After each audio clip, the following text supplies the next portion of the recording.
చూద్దాం. అస్థిరమైన ధనం. యెహమందు ధనవంతులైన వారు పాఠం ఒకసారి చూద్దాం. తిమోతికి రాసిన మొదటి పత్రిక 6వ అధ్యాయం 17వ వచనం. యెహమందు ధనవంతులైన వారు, గర్విష్ఠులు కాక యెహమందు ధనవంతులైన వారు. ఇదిగోండి మన పాఠం పేరు యెహమందు ధనవంతులైన వారు. యెహమందు ధనవంతులమైతే అంటే ఈ లోకంలో ధనం కలిగిన వారు. ఈ లోకంలో యెహమందు ధనవంతులంటే యెహం అంటే పరం అంటే పరలోకం, ఇహ పరలోకాలు. ఇక్కడ ఇహలోకమందు ధనవంతులం అనుకోండి, ఏం చేయాలి?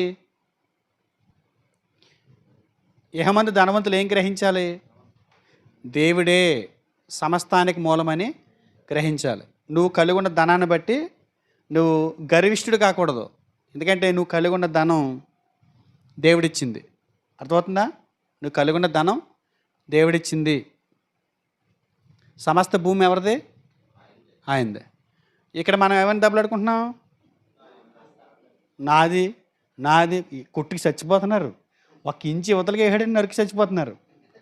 దడి అటువైపు వాలిందని దడి కోట్లు చుట్టట్టుకు లాగేసి కొట్టేసి నన్ను లేడీసు రోడ్లు అంటే దొల్లించి కొట్టేసి పోలీస్ స్టేషన్లు చుట్టూ తిరగా, కోర్టులు చుట్టూ తిరగా. ఎవరిదా భూమి? ఎవరిదండి? ఒకసారి గట్టిగా తిప్పేసి వదిలేయడం అనుకోండి, రోజుకి 24 గంటలు కదా, 48 గంటలు తిప్పేసి వదిలేయడం అనుకోండి, ఎవరు ఉండరు. నాది నా ఏరియాలో నాదంటూ ఎక్కడికో పోతారు అంతే. భూమి ఎవరిది?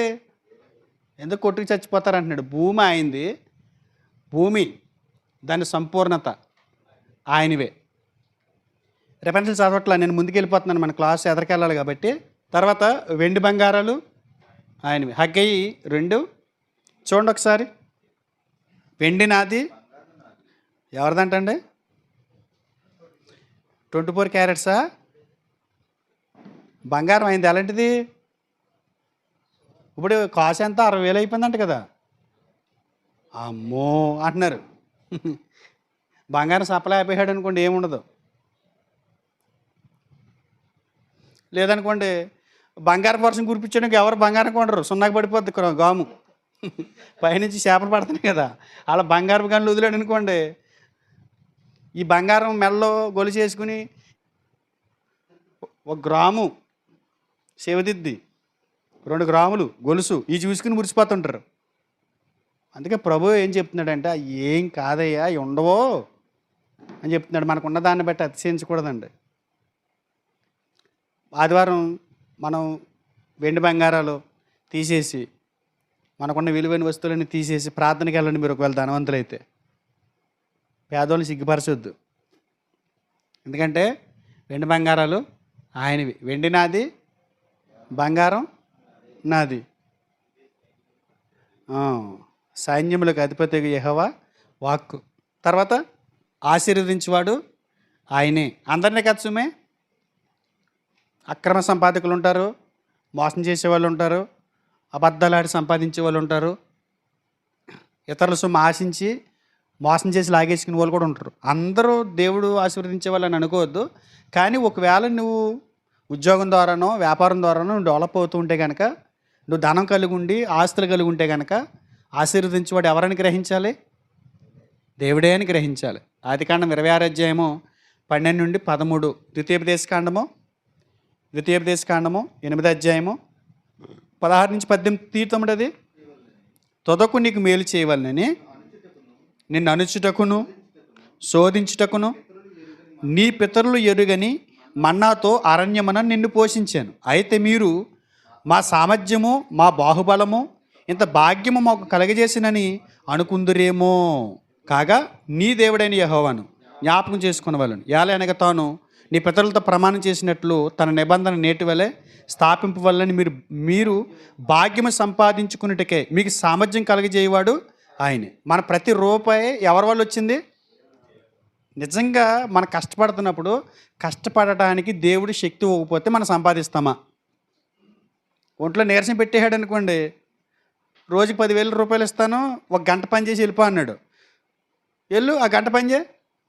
మాసప్పుల్లో ఏమైనా క్రీజు కార్డులేజ్ తీసేసాడు అనుకోండి, చెప్ప తిరిగేది కార్డులేజ్ అరిగిపోయింది అనుకోండి, ఏమవుతుంది? 1,00,000 ఇచ్చినా రానండి బాబా 100. అందు గురించి మనం కళ్ళు నెత్తికి రాకూడదు. డబ్బు మన సంపాదన, ఆశీర్వదించేవాడు ఆయనే, ఆధిక్యం కలగజేయవాడు ఆయనే. అన్నీ ఆయన వశమున ఉన్నాయి. అర్థమవుతుందా? ధనవంతులైన వారు అనుసరించవలసినవి. ధనవంతులైన వారు అనుసరించవలసినవి ఏం చేయాలి? ఐశ్వర్యము, గొప్పతనము ఎవరికి ఆపాదించాలి? కానీ మనం ఏమంటాం?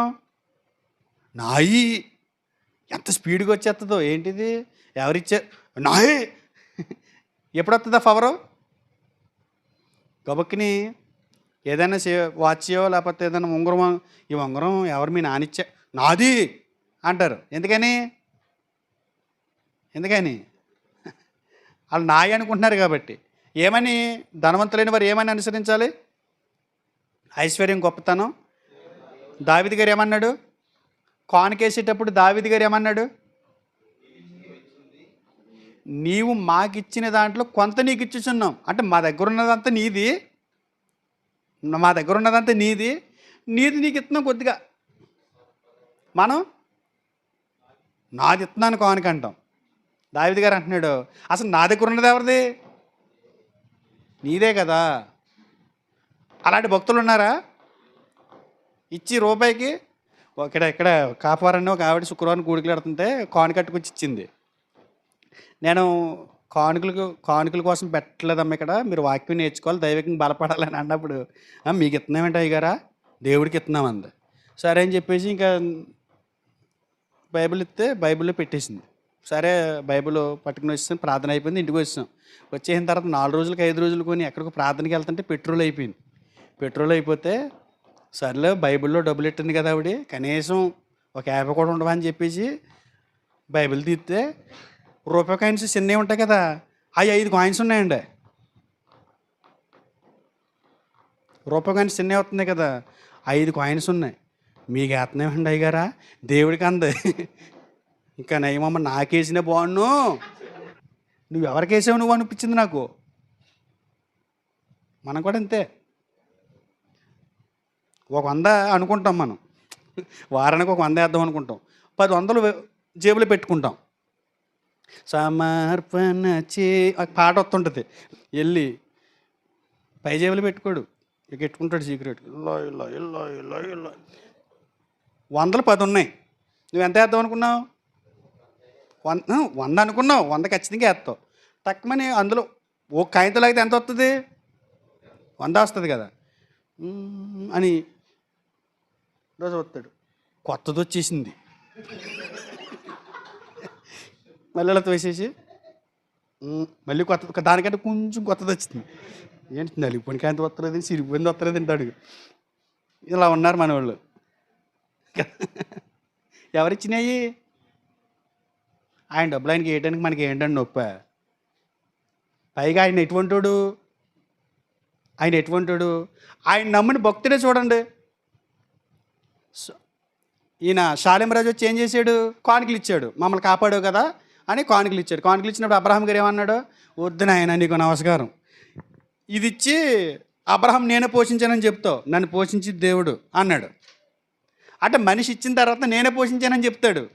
అందుగురించి నువ్వు వేసి 100 వేసి దేవుడికి ఎంతో చేస్తున్నానంటావు. అందుగురించి నీకు 100కే 1000 ఇచ్చేస్తాడు ఆయన. నీ డబ్బులేమో ఆయనకి అవసరంలా, 1000 ఇచ్చేస్తాడు. 100 వేసాను అనకుండానే 1000 వచ్చేద్ది. 1000 వచ్చేసి నీళ్ళు ఇంకెందుకులే అంటాం, చెప్పటం కదా. ఈ విషయంలో కొద్ది బలహీనలు మనం. ఒక పెద్ద రోగం మనకి, వాళ్ళ లెక్కలు ఉంటాయి మనకి.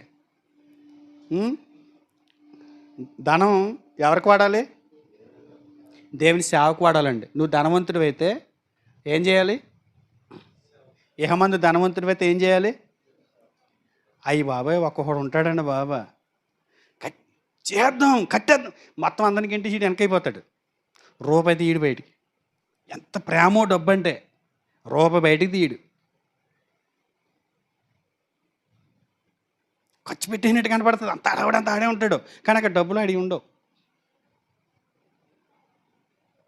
రూపాయి తీయడు. నువ్వు రూపాయి తీసావు అనుకో, అక్కడ 1,00,000 జమ అవుతుంది ఖచ్చితంగా. ఖచ్చితంగా అక్కడ 1,00,000 జమ అవుతుంది. పరలోకంలో దాచుకుంటున్నట్టే నువ్వు. దేవుని పని ఎలా జరుగుతుందండి? వాక్యం చెప్పేస్తే దేవుడి పని జరిగిపోద్దా? మనుషులు కష్టపడిపోతే దేవుని పని జరిగిపోద్దా? కష్టపడినా వాక్యం చెప్పేవాడైనా మైక్ సిస్టమ్ కావాలి, స్టేజ్ బిట్లు కావాలి, ఫ్లెక్సీలు కొట్టించాలి. ఏం కావాలి? డబ్బు, సమయం, మనుషులు. దేవుని పని జరగటానికి 3 ఇంపార్టెంట్. కానీ ఈ డబ్బు ఒకటే రావట్లా. మనుషులు వస్తున్నారు, సాయం చేస్తున్నారు. ఇవ్వలేడు. నువ్వు ఈ లోకంలో ధనవంతుడైతే మాత్రం ఖచ్చితంగా దేవుని పనికి, దేవుని సేవకి వాడాలి. వాడారు, భక్తులు వాడారు. బేదల కొరకు వినియోగించాలి. బేదల కొరకు వినియోగించాలంట. దిక్కులేని పిల్లల్ని, విధవరాండ్రిని పరామర్శించాలి, వారిని పోషించాలి. అప్పుడు నువ్వు నిజమైన భక్తి చేస్తున్నట్టు. ఇహమందు ధనవంతుడయ్యండి గుట్టలు దాచుకుని నువ్వు చేసేది ఏముంది? అందుగురించి ఇహమందు ధనవంతులైన వారిని దేవుడు ఖండిస్తూ చెబుతున్న మాటలు ఏంటంటే, మీరు ఎలా ఉండండి. ధనవంతులైన వారు అనుసరించవలసింది ఏంటంటే, ఐశ్వర్యం, గొప్పతనము దేవునికి ఆపాదించాలి, ధనం దేవుని సేవకు వాడాలి, పేదల కొరకు ఆ ధనాన్ని వినియోగించాలి. తర్వాత భూమి మీద మన కొరకు ధనము దాచుకోకూడదు. ధనవంతులైన వారు అనుసరించవలసింది ఏంటి? భూమి మీద మన కొరకు ధనము దాచుకోకూడదు. మరి ఎక్కడ దాచుకోవాలి? పరలోకంలో దాచుకోవాలి. యేసుప్రభువు అంటాడు కదా, ఇక్కడ భూమి మీద మీరు ధనం కూర్చుకొనవద్దు. ఎందుకని? ఇక్కడ చిమ్మెట్టయు తుప్పు పట్టేస్తుంది. తర్వాత ఒక ఆయన ఉన్నాడు, చెయ్యి ఇరిగిపోయింది. ఇక్కడ ఇరిగిపోతే హాస్పిటల్కి వెళ్ళటం మానేసి ఇక్కడ కురుపూసలు ఉంటాయి కదా, ఆ కురుపూసలు కట్టుకుని ఇటుకట్టి తిరిగిపోడండి అలాగా. ఏంటి హాస్పిటల్ ఇటుకట్టి చెయ్యి ఇరిగిపోయింది రాళ్ళు అనివాడు. సో అలా అయిపోయింది. మొత్తం మీద రోజుని చనిపోయాడు ఆయన. 1 నెల రోజులకో 2 నెలలకో ఇల్లు ఇప్పారు. సూర్యులో 25,000 ఉన్నాయండి. సూర్యులో పెట్టాడు. టపటపట మనకి కిందడ్డాయి 500 కాంతాలు 100 కాంతాలు అన్నీ సగమే ఉన్నాయి. ఆటలు మేపాడు. ఎట్లని? శతపురుగులను మేపాడు అయ్యగారు. కొంతమంది చచ్చిపోతారు, దానికి ఎవరో హక్కుదారులు ఉండరు, చెప్పడు, ఎవరికి ఎదపడు, ఈడు తినడు, పెట్టడు, కనీసం టీ చుక్క తాగడు. భూమి మీద ఎవరైనా ఉన్నారండి ఇక్కడ? పిసినారి సంఘం ప్రెసిడెంట్లు, పిసినారి సంఘం ప్రెసిడెంట్ ఎవరైనా ఉన్నారా? అయ్యా ఉండకండి అమ్మ. పిసినారులు అంటే మహాశిరాకండి ఆయనకి. పిసినారులు భూమి మీద ఎవరినైనా అసహించుకుంటాడంటే పిసినారులనే, పాపుల తర్వాత. పిసినారు అంటే మహాశిరాకంటే ఆయన. కొరింథీ 2వ పత్రికలో చెప్తాడు, చదవండి ఇంటికి వెళ్ళిన తర్వాత. మీరు అనుకున్నది పిసినితనంగా ఇవ్వక. కింద చెప్పాడుగా లోభత్వం అంటే అదే. లోభత్వం ఉండకూడదంటే ఏంటి? లోభత్వం అంటే ఏంటి? పిసినర్తనం. మరొక లాంగ్వేజ్ పిసినర్తనం. పిసినర్తనానికి బిబ్లికల్గా మాట్లాడితే లోభం. అర్థమైందా? తర్వాత ఎవరి మీద నమ్మకం ఉంచాలి? దేవుడి మీద. ధనం మీద నమ్మకం ఉంచకూడదండి. నేను రిఫరెన్స్ చెప్పట్లా, ముందుకెళ్ళిపోదాం. నొప్పుగా ఉన్నట్టుంది కొంతమందికి. పాట ముందుకెళ్ళట్లేదండి, దీని గురించి కాదు. తర్వాత దేవునికి సిరికి తప్పు. అసలు ఇది రెండింటికి ఒకటే స్థానం ఇస్తూ ఉంటాం మనం. అవసరమైతే ఒక 2 మెట్లు సిరికే ఇస్తాం. దీనికి ఇచ్చినోడు క్లాసులకు రాడు, దానికి ఇచ్చినోడు క్లాసులకు వస్తాడు, ప్రార్థనలకు వస్తాడు, కూడికలకు హాజరవుతాడు. అర్థమైందా? ప్రాముఖ్యత అనుకుంటే ప్రాముఖ్యమైన దానికి దేవునికి సిరికి ఒకే సీట్ ఎక్కిండి అంటున్నాడు.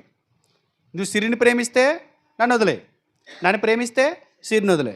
అటు ఈ భూమి మీద ఇద్దరికి పోటీ. సాతాను స్థానాన్ని కూడా ఆక్రమించింది ఎవరు? సిరి. దేవుడు అదృశ్య శక్తి, సాతాను అదృశ్య శక్తి. ఈ రెండింటికి జరగాలి పోటీ, కానీ పోటీ మారిపోయింది. సాతాను కూడా పక్కనెట్టేసి ధనానికి ఇచ్చేసారు, సిరికి ఇచ్చేసారు మన వాళ్ళు. అందుగురించి దేవునికి సిరికి పోటీ ఎట్టాడు ఆయన. యోబు గారి గురించి దేవుడి దగ్గరికి వెళ్ళి ఒక నేరారోపణ చేశాడు సాతాను. ఏమని? యోబు ఊరకనే భయభక్తులు కలిగి ఉన్నాడు నీ మీద. సిరి ఇచ్చావు కాబట్టి. అంటే ఏంటి వాడి దృష్టిలో? జనాలు సిరానికలు పరిగెడుతున్నారు కాబట్టి నా స్థానాన్ని సిరిగిచ్చేస్తాను, నా ఫోటో అదే అన్నాడు అంతే, నా విగ్రహం అదే అన్నాడు అంతే. అది అర్థం కాదు మనకి. నీ ప్రజలు డబ్బు కోసం ఏడుతున్నారు, అవి ఉన్నాయి కాబట్టి యోబు గారి సంగతి ఈ అపవాదికి అర్థం కాక అనుకున్నాడు. కానీ ఇప్పుడు ఉపయోగిస్తాడు అది ఆ పాసిక. ఎవరి స్థానాన్ని ఎవరికి ఇస్తున్నాం మనం? దేవుని స్థానాన్ని సిరిగిస్తుంది. తర్వాత భూమి మీద ధనవంతులైన వారి ఉదాహరణలు. అబ్రహాం గారు ధనవంతుడే, కానీ అబ్రహాం గారిని నేను దేవుడేమి ద్వేషించలా. ఇస్సాకు గారు ధనవంతుడే, ఇస్సాకు గారిని కూడా దేవుడు అసహించుకోలే. ఏసావు, లాబాను, యాకోబు, దావీదు, సొలొమోను, యోబు, అరమతి యోసేపు, వీళ్ళెవ్వరూ కూడా యహమందు ధనవంతులైనా కానీ ఎవరు కూడా వారి జీవితంలో గర్వం అనేది చూపించలేదు. ఏం చేశారు వాళ్ళు? వాళ్ళు పిసినారితనం చూపించలేదు. ఏం చేశారు వాళ్ళు? ధనం దేవుడిస్తాడు, ఐశ్వర్యవంతుల్ని దేవుడు చేస్తాడు, కనుక ఏం చేయాలి? దేవుడు ఖర్చు పెట్టాలి. కలిగి ఉన్న ఆస్తుల్ని దేవుడిచ్చేయని దేవునికి ఆపాదించాలి. ధనవంతులకు బీదలు రక్షించటకే ఆజ్ఞలు. నీ దేశంలో పేదవాళ్ళు ఉండకూడదని చెప్పారు ఆయన. ఏ విధంగానూ బాధ పెట్టొద్దని చెప్పారు. అది వడ్డీలకు తిప్పి డబల్ వసూలు చేయటాలు, వాళ్ళ దగ్గర ఆక్రమించుకోవటాలు, మాయ చేయటాలు అవి చేయకూడదంట. దీనుడైన కూలివాన్ని బాధ పెట్టొద్దంట. ధనవంతులు ఏం చేస్తారంటే పని చేయించేసుకుని జీతాలు ఎవరండి ఇచ్చేస్తాను, రేపిస్తాను, మాపిస్తాను తిప్పి తిప్పి తిప్పి కాళ్ళకి వచ్చి నీకే నేను అడుక్కుని పోవడానికి నీకు దానం వేస్తున్నాడు అని వదిలేయాలి పని చేసుకునేవాడు. వీడు మాత్రం వేయకూడదు, వేయడు. తర్వాత రాలిన పండులే, చిలకొట్టిన పండు కూడా వదలనవారు వాళ్ళు. చిలకొట్టిన పండు అక్కడ మన రఘు మేము అక్కడికి వెళ్ళాం, కానీ చిలకొట్టిన పండు కూడా ఉన్నాడు మనోడు.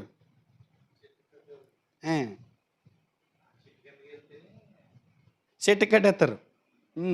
చెట్టు కట్టేసి ఆడి దగ్గర 1000-2000 వసూలు చేస్తారు. ఇంతకది బయటికి వెళ్తే 100 పరకలు వస్తాయి అడికి కట్టేటప్పుడు. తర్వాత తాకట్టు ఉంచుకోకూడదు. పేదల దగ్గర తాకట్టు ఉంచుకోకూడదండి ధనవంతులు. వానికి వడ్డీ కట్టకూడదు.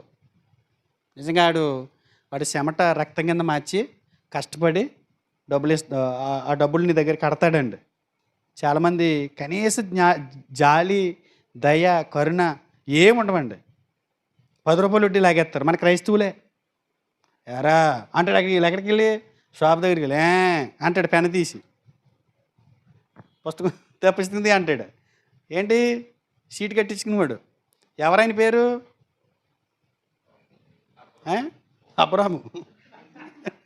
అబ్రహాం గారా, రేపు కడతానండి. కట్ట తాకట్లు పెట్టుకుంటారండి వాళ్ళ వస్తువులు. చాలామంది విలువైన వస్తువులు తెచ్చేసి తాకట్టు పెట్టేస్తారండి బాబు. తర్వాత దీనిలోనూ దయ చూపించి ధనవంతులకు కలుగు దేవుడు వారి సింహాసనం స్థిరపరచబడుతుంది, నీతి నిత్యం నిలుస్తుంది, దేవుడు వారి ప్రార్థనలకు జవాబిస్తారు, పరలోకులు వారి ధనం కూర్చుకుంటారు. ఇది యెహోమందు ధనవంతులైన వారికి దేవుడిస్తున్నటువంటి హెచ్చరికలు. అదే నీవు ధనవంతుడివే, ఆ ధనం ఓకే, మరి ఈ లోకంలో ధనవంతులమైతే ఏంటి అని అన్నదానికి నేను జవాబు ఇచ్చాను. ఓకేనా? ఇబ్బంది అయింది మీకు ఏమన్నా? మీకు మరి శ్రేష్టమైనది ఏనైనా స్వాస్థ్యం ఉన్నదని ఎరుగుడి. మన నిజమైన ఆస్తి ఎక్కడుంది? పరలోకంలో ఉంది. అంటే ధనం కలిగి ఉండటం తప్పు కాదు, కానీ దాన్ని దుర్వినియోగం చేస్తే మాత్రం తప్పు. ఓకే.